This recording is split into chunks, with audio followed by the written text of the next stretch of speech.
నేను మినుము మరియు చిక్కుడు జాతి పైర్లపై తరచుగా దాడి చేసే ఈగజాతి పురుగులు.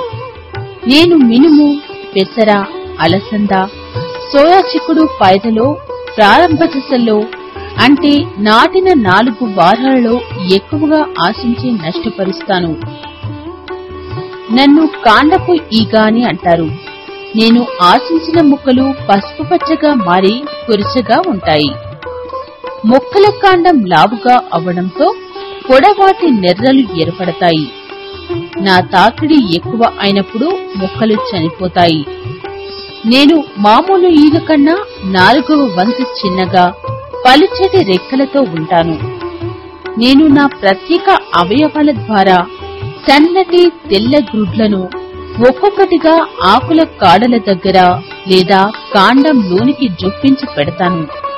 అందులో నుండి 2 నుంచి 4 రోజులలో కాళ్లు లేని మురికి తెలుపులో ఉన్న మాగట్లు బయటకు వచ్చి ఆకు కణాలను తొలచి ఈనెల వైపుకు వెళ్తాయి.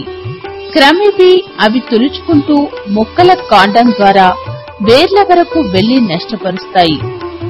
నేను ఈ లార్వా దశలో 8 నుంచి 10 రోజులు ఉండి కాండం ఉపరితలము మీదకు వచ్చి పలుచటి రంధ్రం చేసి కోశస్థ దశలోకి వెళ్లిపోతాను.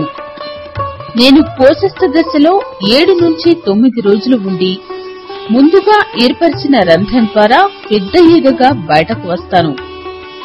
నా జీవిత చక్రము 21 నుంచి 28 రోజులు ఉండి 1 సంవత్సరంలో 6 నుండి 12 తరాలు కొనసాగుతాయి. నన్ను అరికట్టడానికి కిలో విత్తనానికి 40 గ్రాముల కార్బోసల్ఫాన్ లేదా 5 గ్రాముల ఇమిడాక్లోప్రిడ్తో విత్తన శుద్ధి చేయాలి. మీ పంటలను కొంచెం ముందుగా విత్తుకోవాలి. పంట మార్పిడి చేయాలి. 5% వేప కషాయాన్ని పిచికారీ చేయాలి.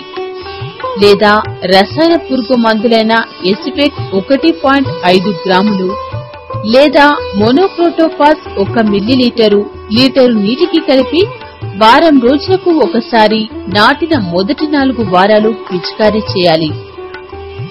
ఫోరేట్ టెంజీ గుళికలు ఎకరాకు 6 కిలోల చొప్పున వాడి కూడా నన్ను నివారించవచ్చు.